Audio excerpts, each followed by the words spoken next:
like it, Brian Martins. My name is Brian Martins. It's nice to have everybody listening to us. I have a very special guest today. He's my brother and friend. We've known ourselves for a very, very long time. So this interview is practically going to be some sort of catch-up, some sort of, looking into the past, and then probably also projecting into the future.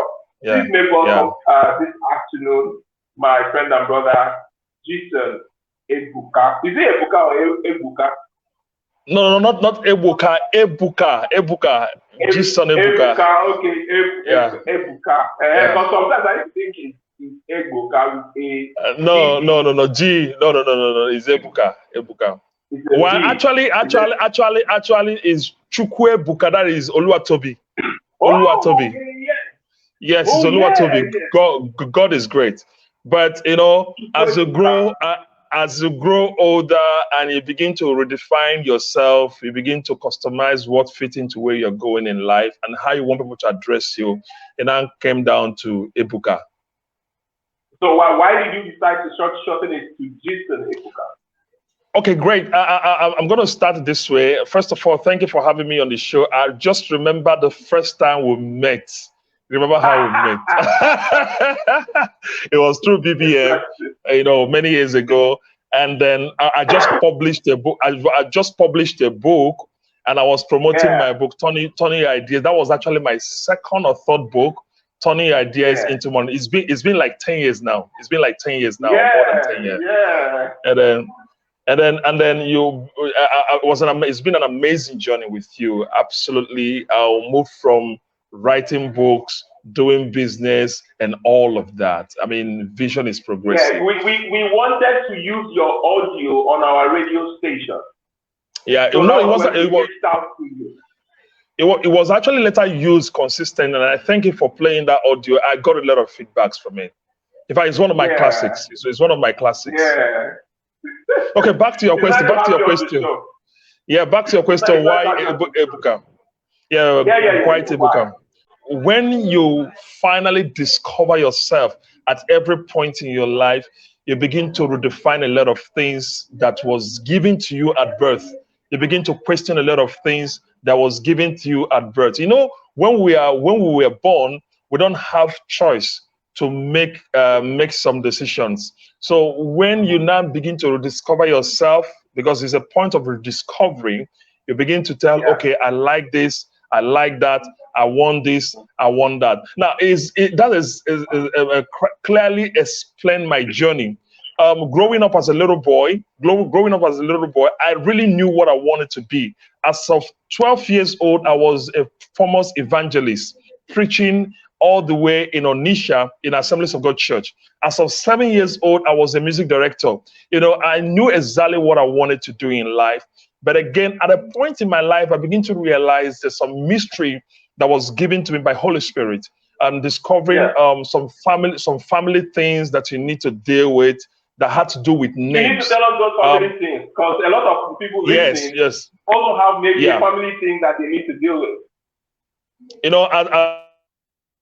As of age of 14, Holy Spirit ministered to me that sometimes in life, your success in life is determined by the name you bear. By the name you bear.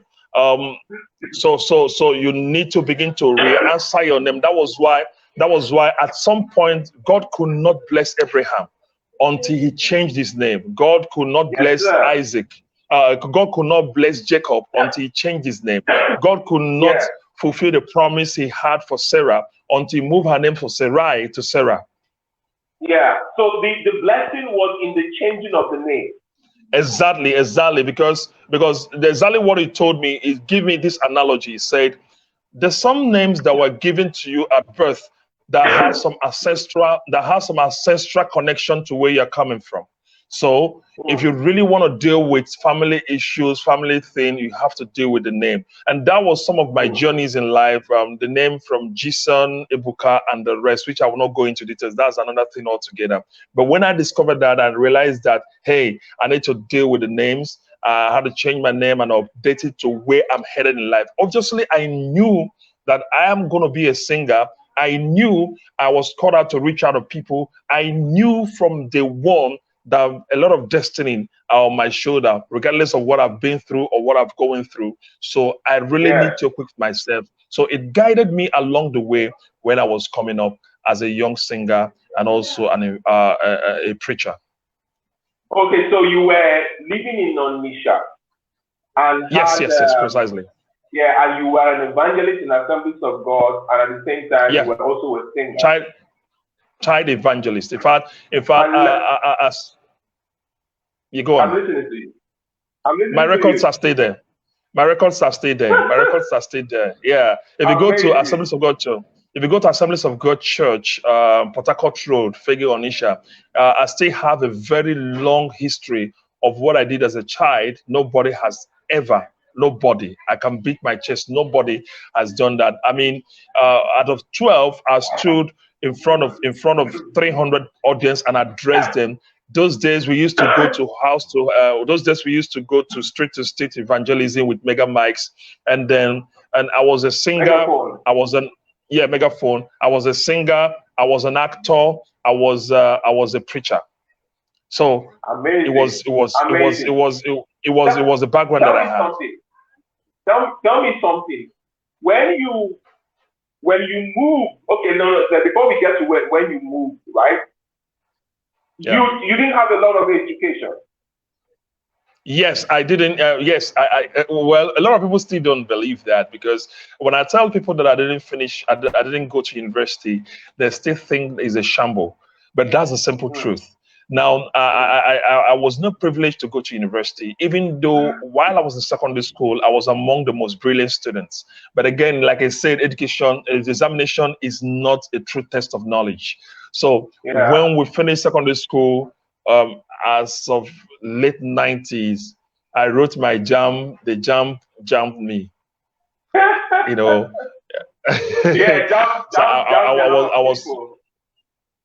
JAM jammed me. I applied for medicine and surgery, but again, something happened at that point.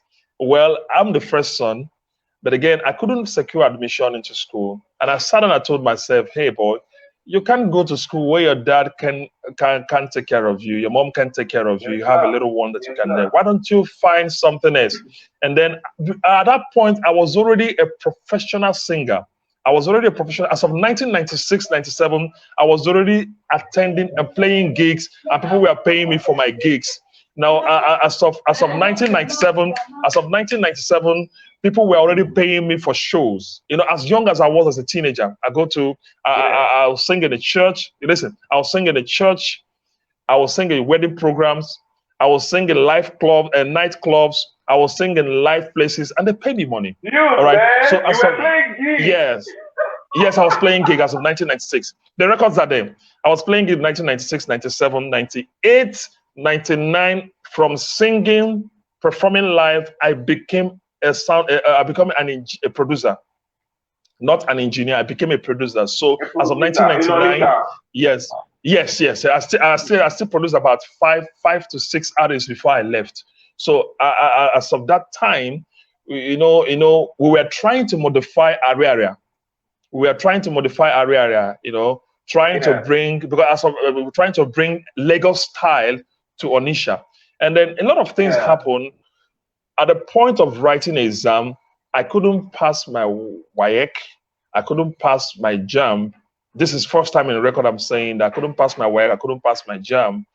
And then at that point, I had to resort to my inner strength. What do I have? So I didn't want to. Yes, I already knew by then. I already knew who I am. I already knew what I wanted to be in life. And this I'm telling you, I already knew what I wanted. I was a teenager then. So, and I told myself, you are a singer, you can speak, you can influence young people, you can go into politics. Apparently, you can. In fact, I was already in politics. Organizing gigs, helping politicians to talk to young people in my ward. My father was in politics. My father was also the secretary of my ward. I was a youth leader, as small as I was then, in Fege. And then again, I was also singing at that time. I told myself, well, boy, you know how to sing. Now you perform in gigs. Can't you take other artists to go to studio and collect? It was just a hustling thing. It was a hustling thing. So, but there's a business sense into it. I didn't want to go to studio alone and trying to do the backup thing, the studio rat thing. Now I was now taking the artist myself, going to the studio, and I'll play the songs, I'll arrange the songs, I will rewrite the songs for them, and I will train them along the way. And they deliver, I cash out. So that was the business sense I had then. 1999, 2000. And while I was doing that, permit me to say, while I was doing that, I was also recording my first album at that time because I didn't have money to record my first album. So I was doing that to also record my first album. Wow. I think you are a definition of the Nigerian hustle dream. You know,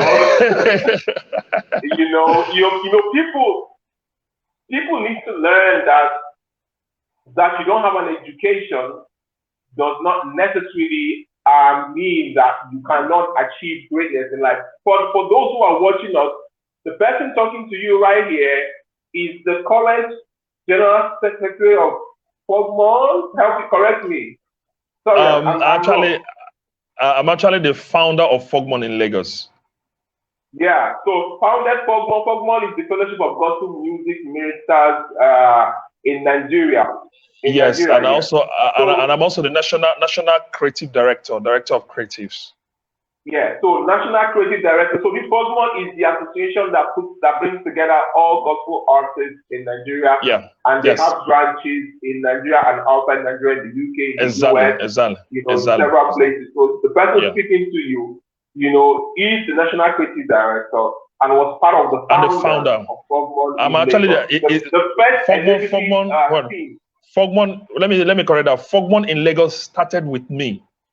I founded Fogmon in Lagos because it was on my phone that I called out everybody. It was on my phone that I called the first 200 members. It was my phone that I formed the first WhatsApp group that started the movement. It was my phone that I organized the first meeting that we had in KCC. It was on my phone that I had the first group of executive.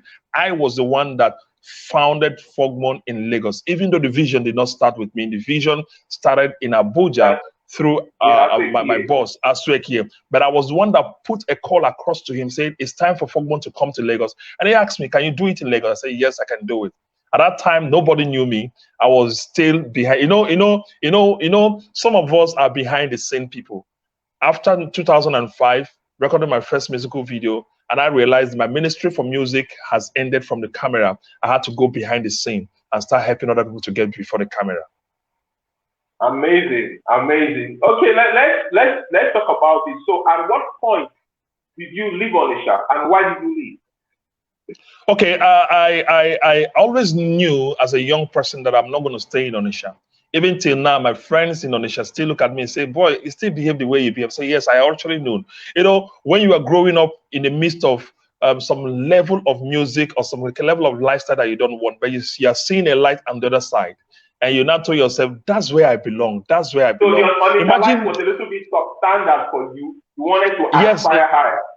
Yes, imagine when you see in a situation where in a church, they are singing a rare song, and you are the one coming to sing a classical worship like contemporary. In fact, I've been suspended many times in the church for bringing contemporary music in the church. I've been suspended. I was the one that started the first youth choir in my church, Assemblies of God Church, and this was happening early 90s. Then Uche Ago of what's the song again? Uche Ago, the famed Uche Ago today of Double. All of us were together. All of us were together. He used to come to my branch to render special number.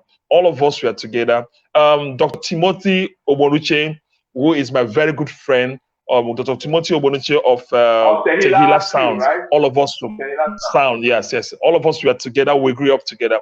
I was the one that pioneered the first youth choir in my local assembly, and then we were doing contemporary music like "Come, Let's Praise the Lord," or Panampasi Paul, or Michael Jackson in the church. remaking the songs and doing all of them. Now, I left Onitsha because I realized that my journey will be tout with the level of exposure that we have there.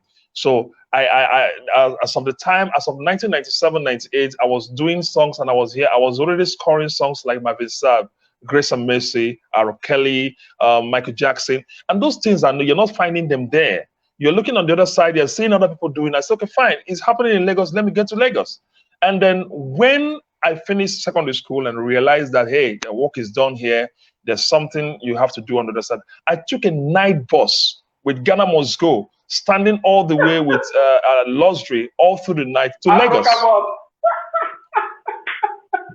Yes, I did that. And then when I arrived Lagos.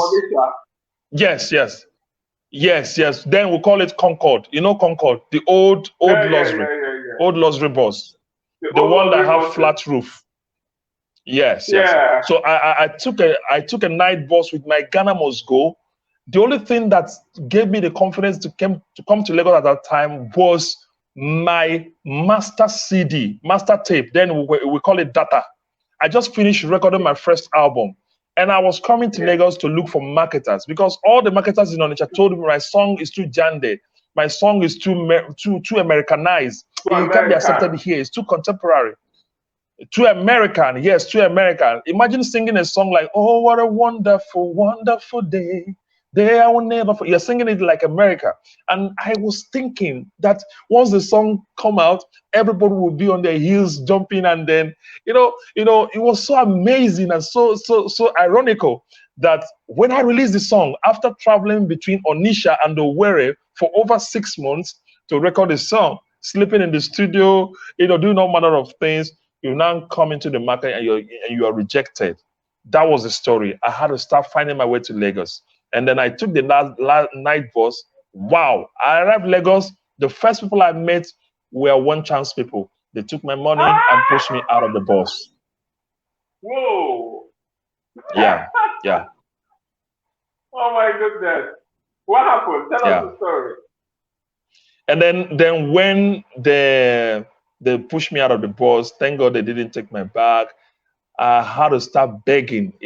When you are a street boy, you're a street boy. Forget about all this facade. We are looking tush and all the rest.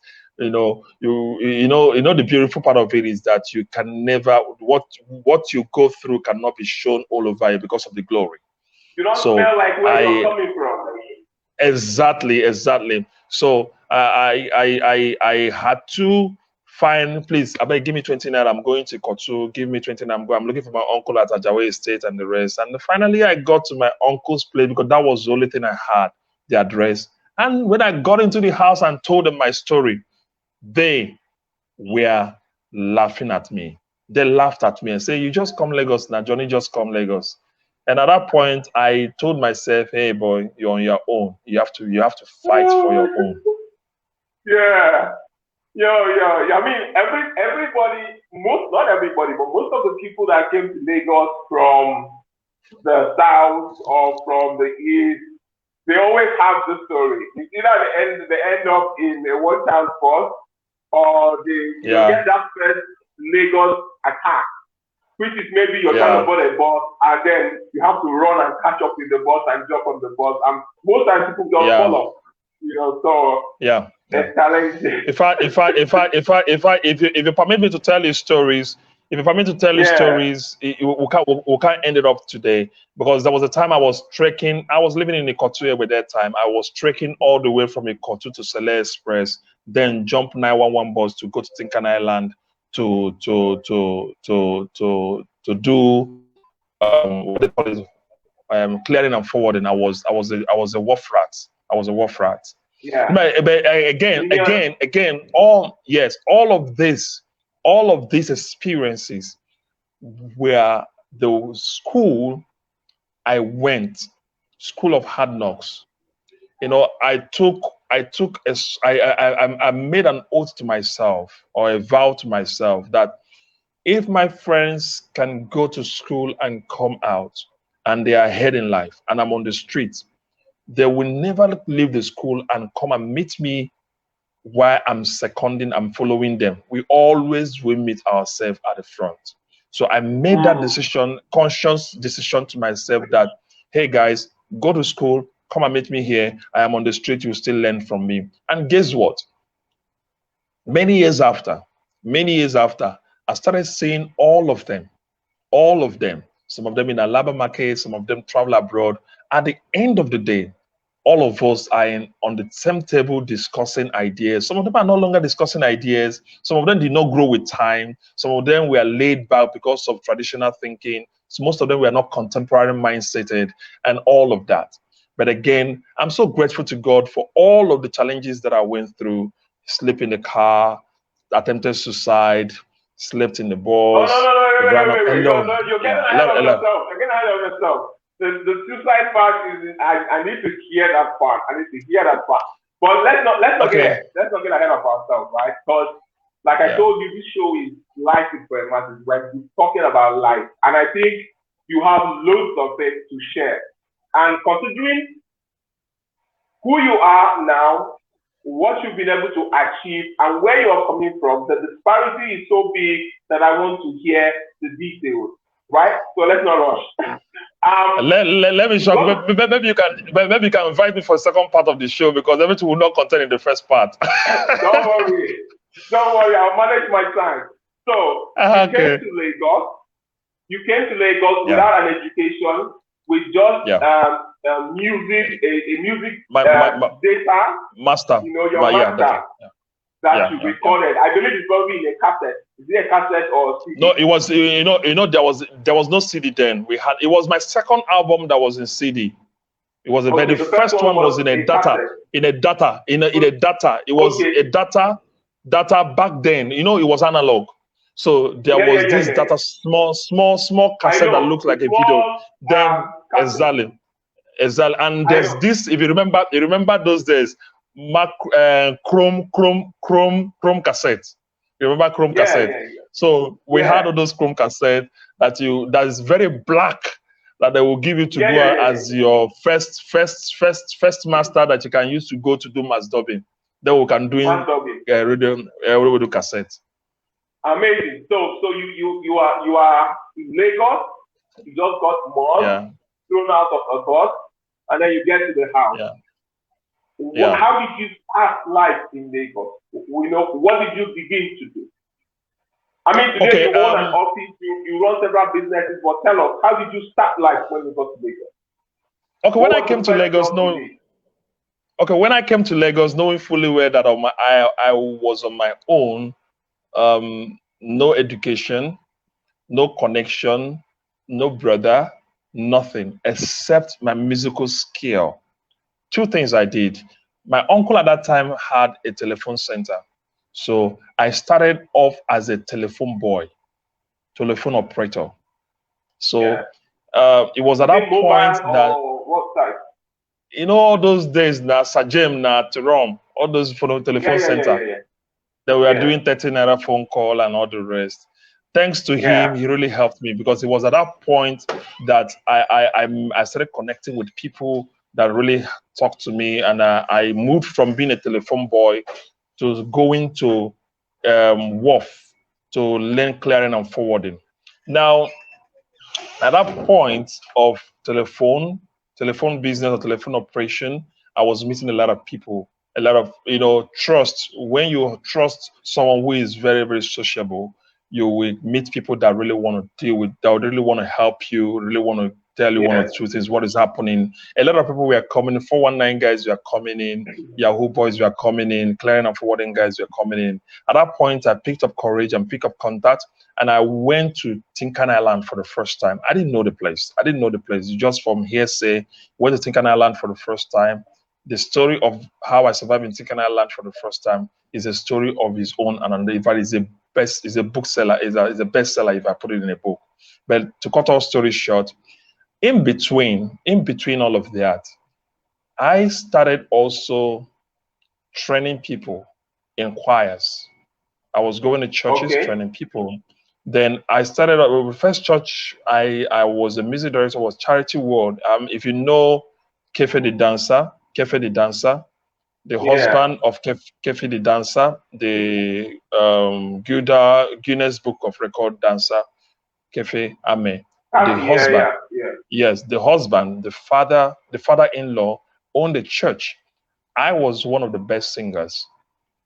And then I became the music director. The story of that, another day. The husband of Kefi was my drummer. Yes, the husband of Kefi, which is Papa J, was my drummer. He used to come around to play drums for me. I mean, this I'm telling you was when Sammy, these are the era when Sammy released his first song, Welu Welu. That time Sammy released his Welu. Yes, released Welu Welu. And then Astray Kia released Ewe Wakowie. All of us were in that time I was in my studio for the second round. I was in my studio. That was eras before we had Frank Edwards and the rest coming up. Then I was in the studio doing my second song. Fortunately, my first single for New Year was played on Ray station, Ray Power Station. Thank you, Lord, it's a new year. Thank you, Lord. It's a very lovely song. But something happened around 2005. Something happened around 2005. I just finished recording my first song, ready to do my first video of my career. We finished shooting the first video of my career, but I was actually duped. So the video editor guy, the video guy that shot my video on a red background, telling me that it was a chrome background. You know, chrome background is green. So he shot me on a red background. So we don't say the guy don't go carry all the money we will give him, chop, scatter everything. So we did that video at Cover Studios through Larry, and it was a hush thing. And you know, being the first time, and me, I don't organize my singers, cook food, somebody will shoot video, you know, all of that. There's with anticipation. At the end of the day, the video didn't come out right.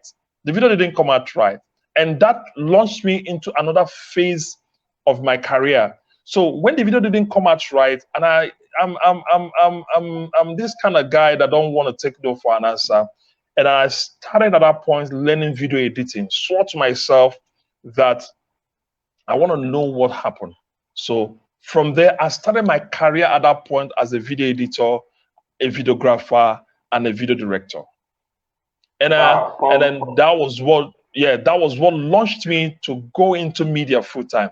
And I didn't tell you that when I was a little boy in Onitsha, I was doing the practice vision thing. Practice, you know what is practice vision thing? What you've not done before, you are practicing it unconsciously. So see what happens. Whenever we are doing events in Onitsha, then in the youth department, in the youth church, in the big adult church, I would take my small Walkman. I'm going in the church, I'm interviewing everybody, doing the journalist thing. You understand? I didn't know I was practicing the future. So when I got 2005, this was happening in the 90s, mid 90s, early 90s.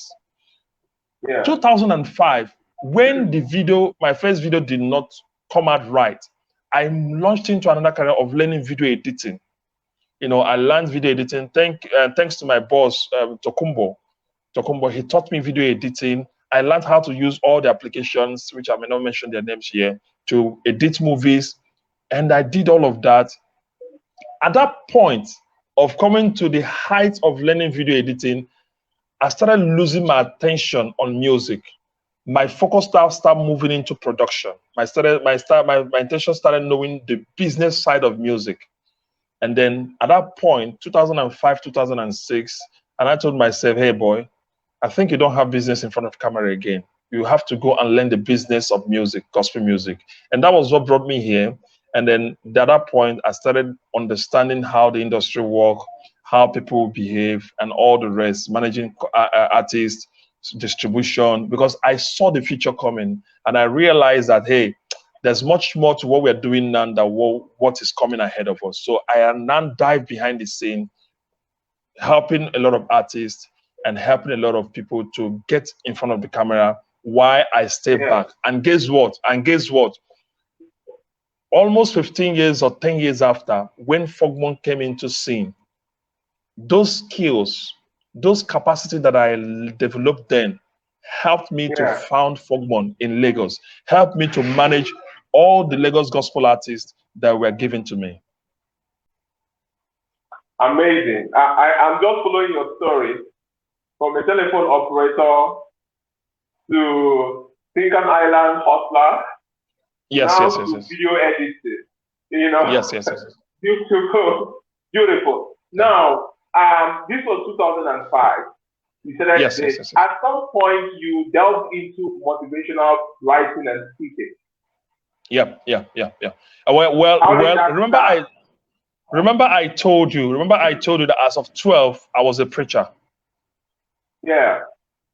I told you as of 12 I was preacher. But you know one thing about it is that God does not give us one talent. God does not give us one talent.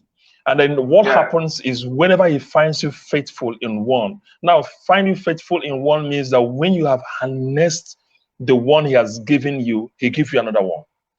And it's not that he gives you another one, they are there. The one you harness introduces you to another level of capacity. It's not that they are there, they are all there. They are all there. He doesn't launch you.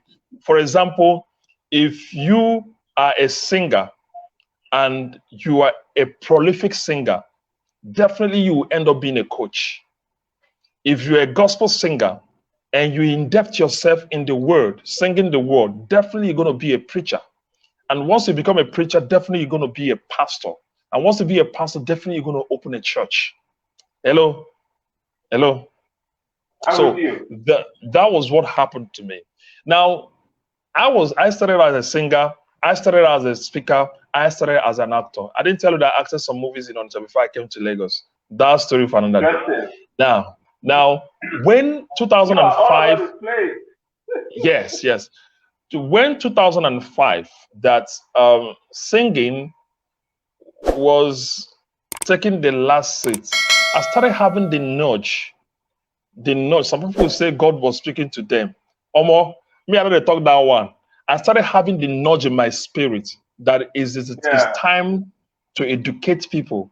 It's time to share wisdom. Sometimes when you come around people and you're talking, the same thing they are saying, the way you present it, it will look like, wow, I never see it from this light. You understand that kind of thing? So, and I started having those traction when I speak, when I teach, when I say things, people like, well, there's wisdom in what you're saying. Now, I started summoning courage to go back to my basics. So, I started now speaking to young people. I started speaking to chairs. I started speaking to my pillow. I started speaking to my mirror. I started speaking to everything around me. In fact, I wake up in the morning and say, hey, ladies and gentlemen, it's time for us to do. And all of those practices were helping me. Now, music was not paying me at the time. I won't go hungry because I was the only one in Lagos. I had no family. My dad and my mom were not in Lagos. I had to find a way to survive. So I started going out to give talks. And guess what? Boom.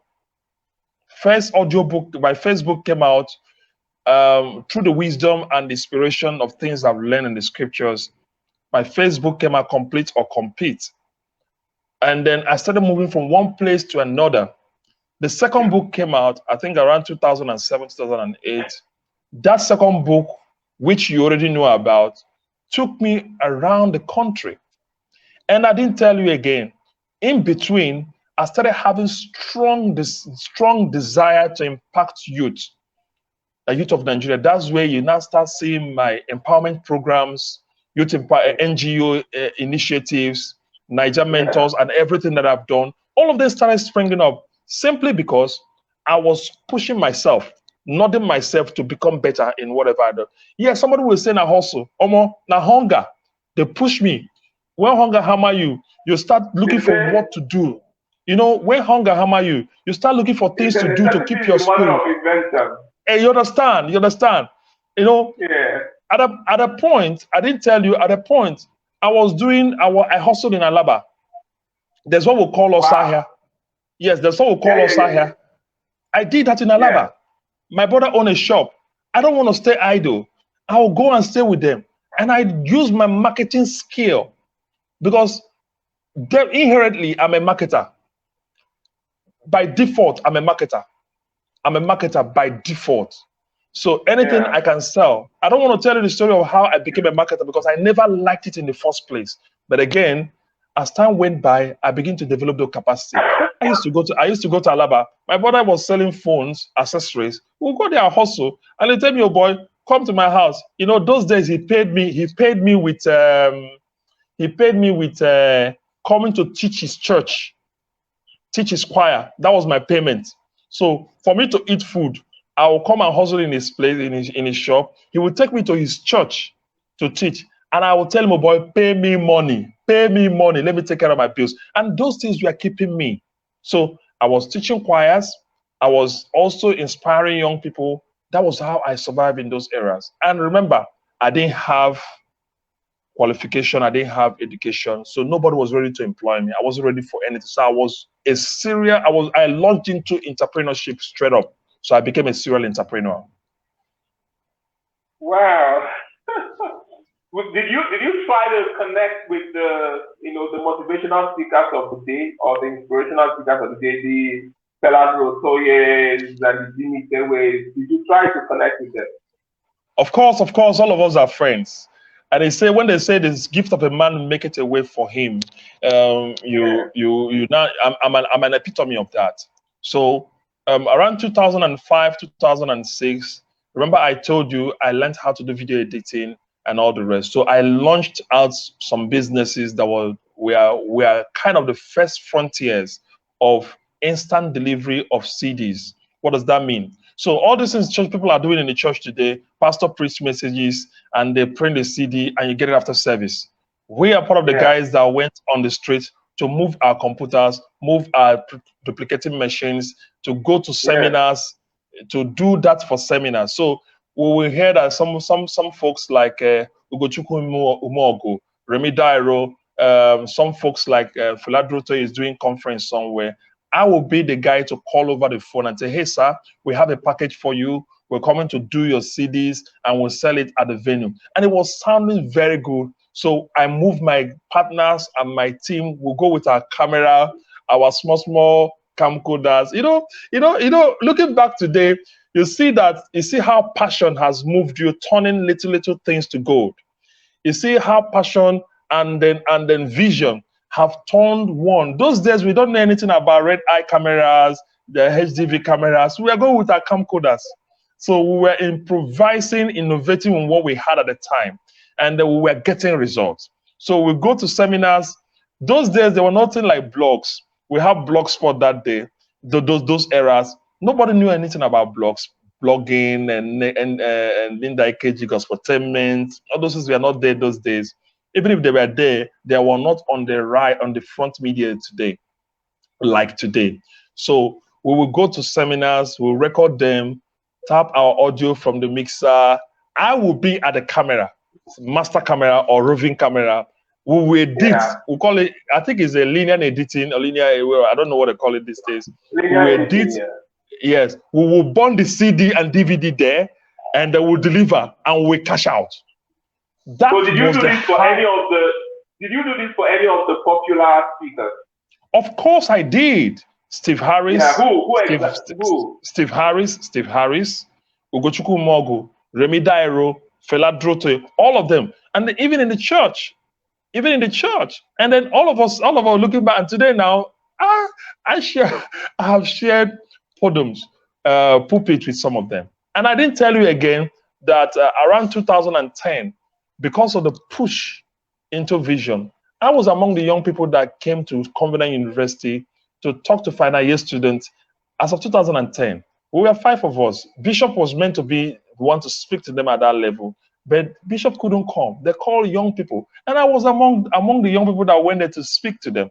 I mean, my English was not too good. I was ashamed. I was shy.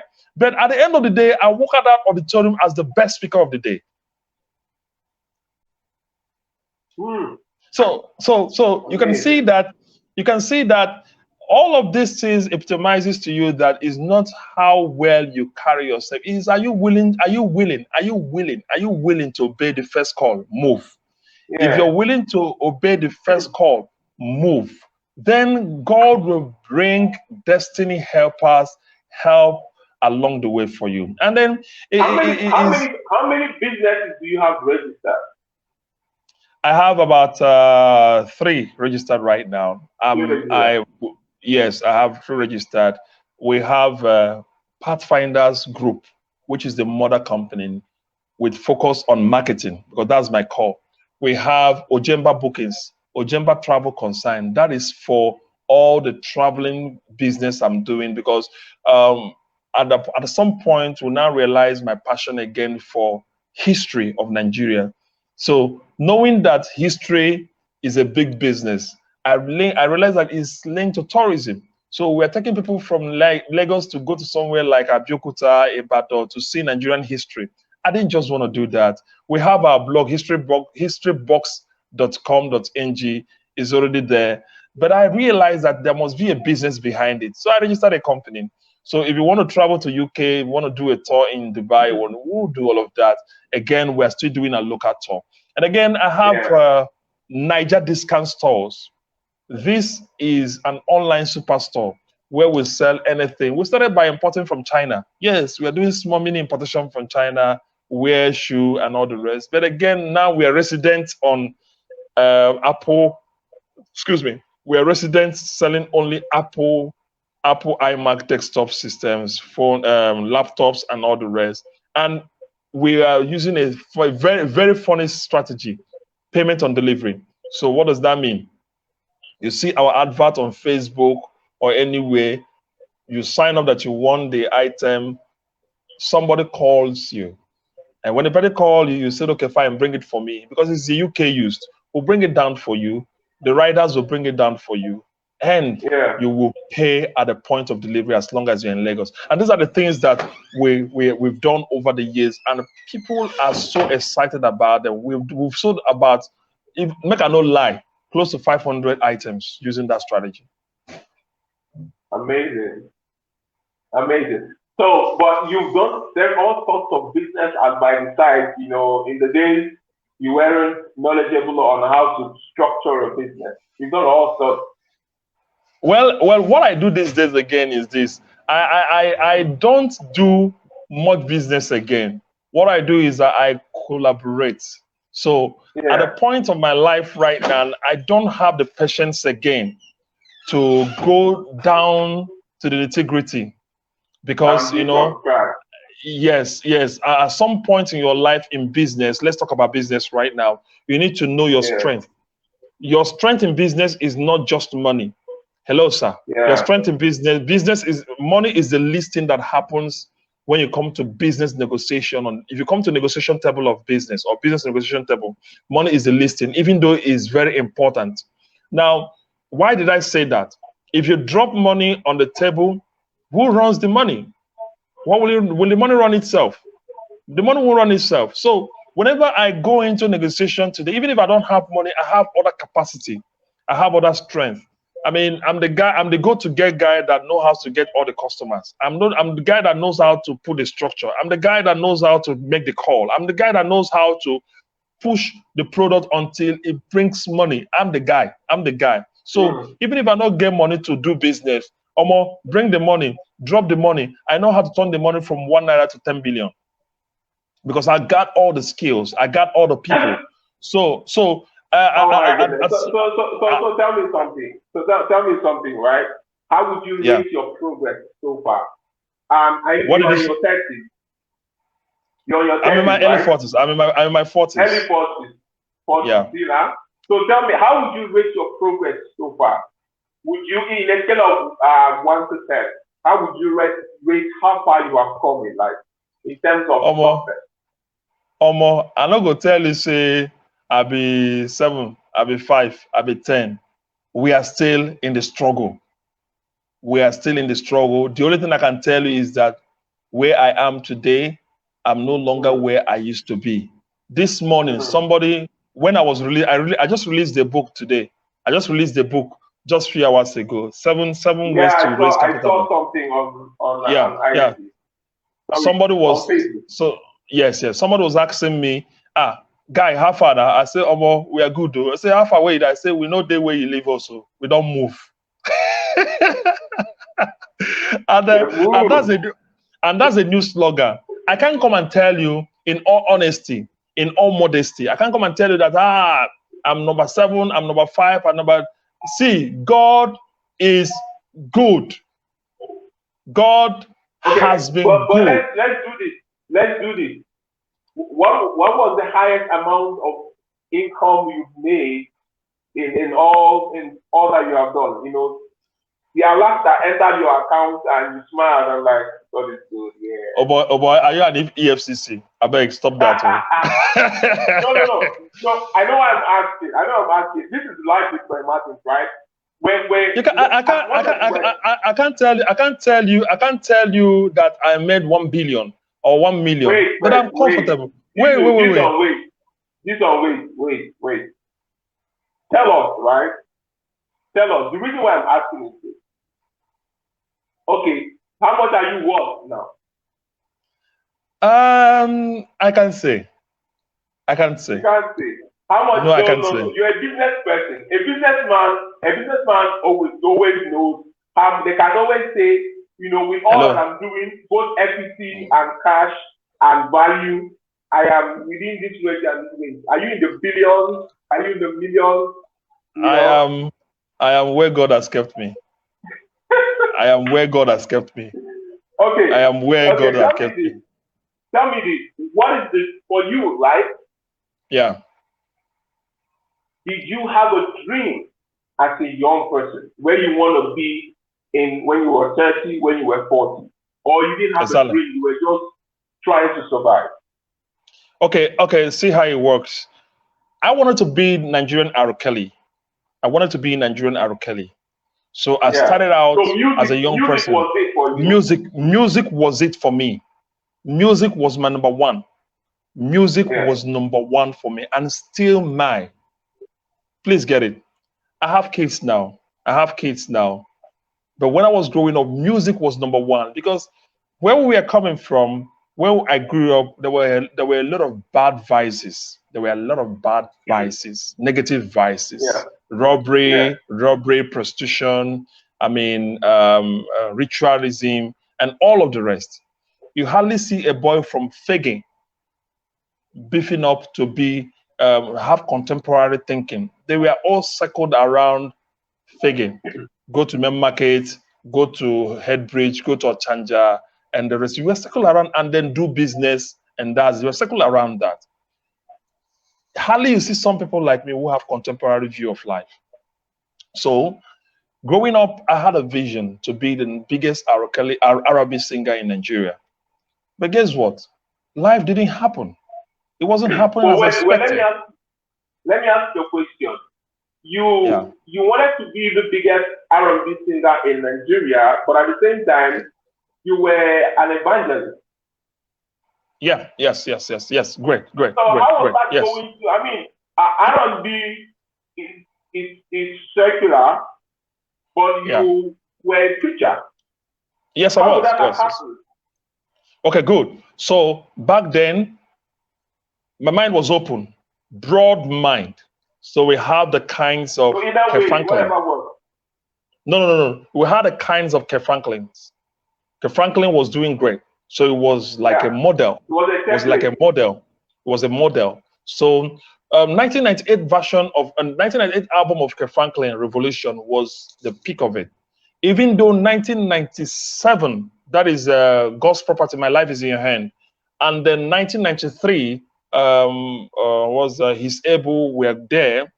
95 album, which is What You're Looking For, We Are More Than Conqueror, we're there. But again, we were trying to revolutionize Area. That was the focus. So the things people like. For those who don't know, Area is the gospel music. No, Area is a music genre in the Southeast. Yeah. Right? Just for those who don't know. So when we had the kinds of Area we had then, we had the likes of Felix Ndukwe. Father Felix Ndukwe did amazing work with Imitation Prophets and all the songs he did. But we had people like Prince Ndubisi Kalu. You know all of these people. Prince Ndubisi Kalu. And then we had an updated version with Okwara Ezema. So these guys, Okwara Ezema was the model for me. So I was trying to take it a little bit higher than Okwara Ezema, because Okwara Ezema was doing contemporary Area. So he would take it and sing it in English, modify it. You will love it. So I was actually doing, because that was exactly what I did with my first album. I wish one day I will play it for everybody to see. My first album. In fact, in my first album, I had Diallo. That is a cover version of Wyclef Diallo. Yeah. Yes, I had it in my album, which was one of the songs. That was early 2000s. So the R&B thing, we're infusing secular songs into gospel, and that was what we're experimenting. Then I could. In fact, there was a time I went to church and sang "Another Day Has Come." That is Michael Jackson. They pursue me come up for church. But if you listen to the lines of those, songs, those songs were spiritual. You know, I was saying something yesterday on my Facebook about faith, religion, and spirituality. I wish I have the time to say that. You know, a lot of people don't understand that you don't go to church to become spiritual. Going to church makes you a religious person. All right. Yeah. Being spiritual is an inherent thing. Every human being is a spiritual being. And now, faith, you don't have to belong to any denomination or religion to have faith. Faith is in every one of us, whether you call yourself a sinner or a saint, we all have faith. So, having said that, I was doing those songs in the church. You know, we're experimenting a lot of things. The things that you see people like Tim Godfrey do these days, we're experimenting in them. Minister M, we're doing in Onitsha and I, we're doing in all those days. So we're like a forerunner of things to come. I was like a forerunner of things to come. People were not believing what I was doing then. But 20 years after I went back to the East, I saw a lot of people doing the same thing I did 20 years before. So do you think that if you had been consistent with the music, that you would have been probably bigger than you were now? I couldn't have been consistent in music because that was not the call. That was not the call. You know, the call is self-empowerment. That's what I'm doing now. The music was a route to it. That's empowerment. You can call it empowerment generally. That's what I see me today. I write books. Empowering people. Exactly. Now, that's why you see me today. I write books. That's why you see me today. I drop lectures on YouTube. That's why you see today. Anything I write on Facebook, is controversial, but it's pricking their mind. So music was part of the journey. Music was like a route into that. And also, don't forget that in between, I picked leadership, which made me to sit on the power seat in governing the biggest body of gospel music group association in Nigeria, Fogbon, sat on their power table. You know, along the way, if I hadn't had those experiences, I wouldn't be here. So the word bigger is not even in the view, because if you say bigger, you can't quantify your journey with my journey. My journey and your journey, we're not on the same page. Everybody have their track in life. Some of us are called to set the record ahead of people that will come. Now, how do you now quantify John the Baptist? How do you now quantify Moses? Let me ask you a question. What would your definition of success for you be? What would the definition of success for you be? Obviously, success for me is not money. Success for me is not money. Success is ability popularity or fame? Success is ability for you to harness your inherent talent for impact. Yeah. Harness your in-depth or inbuilt talent for impact. That's success. Tell me something.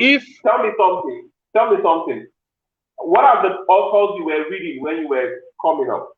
The books you were reading, the authors you were reading. Because it sounds that you read a lot of books. Well, you see, at that point we started fighting again. Because at the point I stopped reading, because it was like you're trying to read another man's culture to fit into your environment. So I read Brian Tracy. Tell me about it. We read Brian Tracy. We read Anthony Robbins. We read Sam Adeyemi. We read Les Brown. A lot of them, Mike Murdoch, Mike Muron. I mean, all of them. I mean, Jim Rohn, everybody. In fact, let me shock you. During the time my friends were in school, around 2004, 2003, we were in school, going to school, university.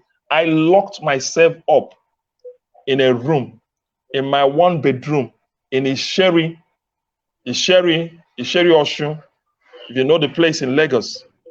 And I was reading every night and day. In fact, my then girlfriend will leave me in the evening, come in, see me with book by my pillow. And either I have slept reading, I wake up reading. I was only reading. So I was developing my mind because I didn't go to school, but I was educating and developing my mind. And then back to the book thing you said.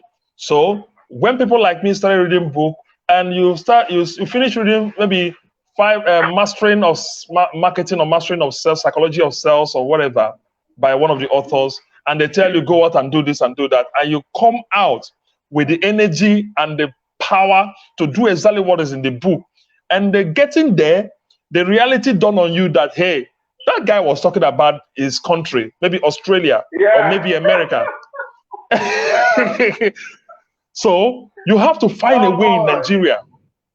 You have to find a way in Nigeria. This is where the real work is. So people like me now start revolting against reading American books. So we started writing. So you now start going back to the scriptures because everything they wrote was rooted in the scriptures. This was a master seller. God is a full businessman. I mean, if you want the structure, he wrote the scriptures, and it was a business empire. So if you have that mentality that God is a businessman, I mean, God is a good father, but he's a businessman. Jesus was a powerful marketer, the biggest enterprise on earth. If you have the mentality and understand the dynamisms, boom, you get it. So people like me started now staying away from reading foreign books, which I don't go against foreign books, and now start relating what we have on ground. And that was where I started doing trainings. That was where I started doing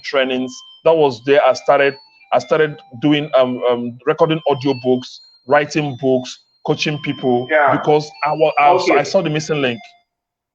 Tell me something, right? Yeah. What would you say? When would you say was the highest point of your life, and where would you say was the lowest point of your life? Okay. The lowest point of my life was when I was in Onitsha. When I was in Onitsha, so it was like a mirage of where I'm headed. And then the highest point in my life is when I now realized that everything that I've been through now made sense. I started sitting in place of power, organizing conferences, meeting some important people, leading lots of people, leading Fogmon, meeting great Nigerians. And when you stand up and talk, they are nodding their head. There's something about this guy is saying. Those were the high points. Again, having the privilege to speak to final year students in Covenant University, prestigious Covenant University. This is still a boy that couldn't finish his secondary school. This is still a boy that didn't go to university. Yeah. Okay, so this is what I wanted to find out, right? Okay. When I was saying the lowest point of your life, what was the point in your life where you felt bad, you wanted to give up, or maybe take your life, or something in that it happen always. It happen. In fact, there was a story I forgot to tell you. So and I made my first 1 million. I did a job, media job. That was many years ago. And then that's why I carry money. So I won't go rent house. So from Isheri, I won't move to Magodo.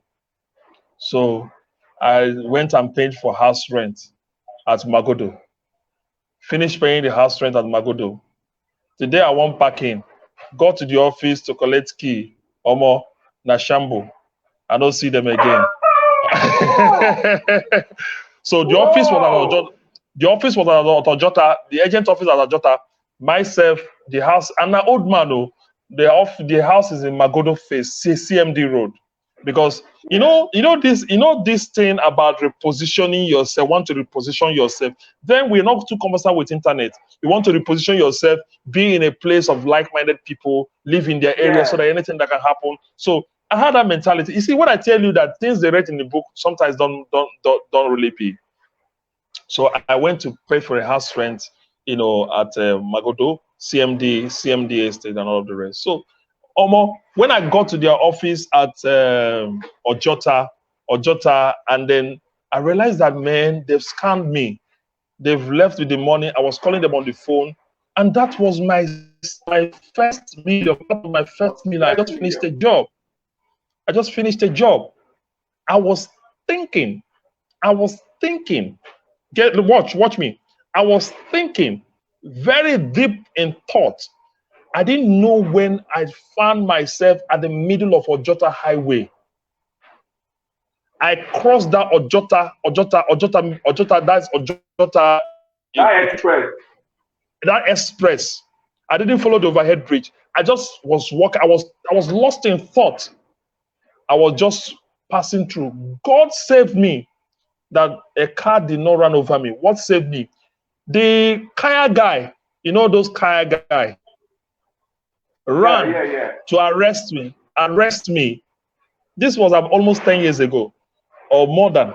Came to arrest me. When they say you should not pass the highway, you have to take the pedestrian bridge. We've all had that experience. The guy rushed to arrest me.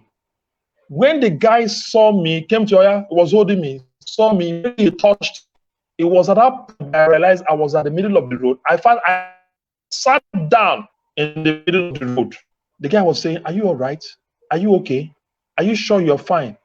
That was how, if not for that guy, a running lorry or trailer would have run over me. In fact, I was ready to die at that point. Omo, we've been through tough things. I won't come and begin to tell you many times I've given up in life. I won't want to come and tell you how I was also wanted to be duped of this people that wash money. I won't tell you all those stories. But you see, through it all, God has been faithful. Like I said before, if you are serious about going somewhere where God is leading you, you must be ready to take steps. How rough it is, you don't know. But one matters, keep the picture in your mind, keep the pictures in focus. You will arrive to your destination somehow. Wow. Wow. We have run out of time. I wish we could, because I wish we could say, I think this last story you told me now is going to be the topic of this video, My God. Can you imagine earning your first 1 million and losing it to fraudulent people? That's mind blowing. Yeah. Okay. Let me just ask you my last question because we've run out of time. Tell me, your understanding of what money is, because I told someone a few years ago that all of us in Lagos were pursuing money. And we read all those books that said, oh, vision and dream, that is the important thing, that's what you pursue. But by experience has taught us that, meeting ends meet seem to take the topmost priority in our life. But then again, tell me, what is your definition of money? What is wealth? What is prosperity to you?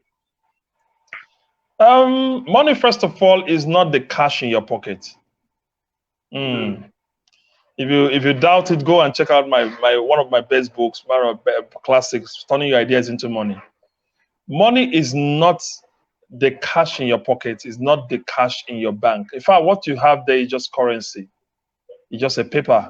I don't want to bore you with explanation how we come to the point of calling that money. Money, real money is the value that you bring on the table.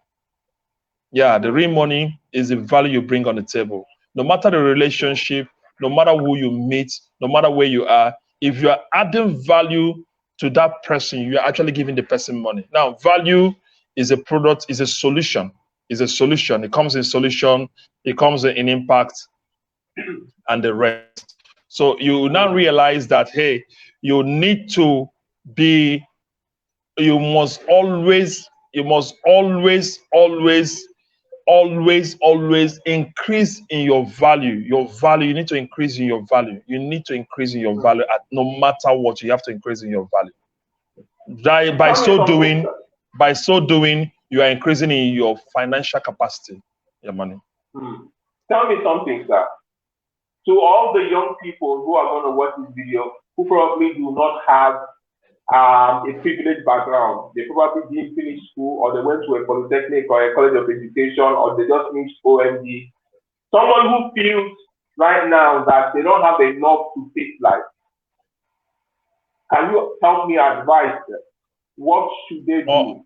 How can they come out of that mindset and be able to build a great future for themselves? The only thing I can tell you, sir, you're listening to me right now, you that is listening to me right now, you start with what you have. Start with what you have. You have enough. You have enough already to start. Even if it's palace a phone, start with it. Even if it's palace a computer, start with it. Start with what you have. Don't wait for your uncle to give you money. Look at me. Look at me. I'm talking to you. Don't wait for your uncle to give you money. You have enough people around you. You have enough contact. You have enough relationship. You have enough resources. Start with what you have. And once you start with what you have, if you start with what you have, God and life has a way of connecting with you or connecting people that will take you to where you are going in life. Yes, sir. Thank you so much. Thank you. This video and this interview is a life, university of life for a lot of people, and I believe that a lot of people are going to learn from this. Thank you so much, Gson, for coming on the show. Thank you so much. Thank you so much. You are a typical example of grass to grace, you know. Yeah. When they take grass to grace, so thank you so much. And thank you, sir. It's been a very, very interesting discussion with Gson Ebuka from Onitsha without an education all the way to Lagos, and he has been able to, print his name on the stand of time, led organizations, an organization as prestigious as 4 months, and he has been able to do so much with no university education. And I think that that's something that people should learn something from. So thank you for joining us. It is Live with Fred Martin. Don't forget to subscribe to our YouTube channel. Don't forget to like, share, send this video to someone who needs it, and they will thank you. They will thank you for doing that for them, because this will show and teach them how to start life.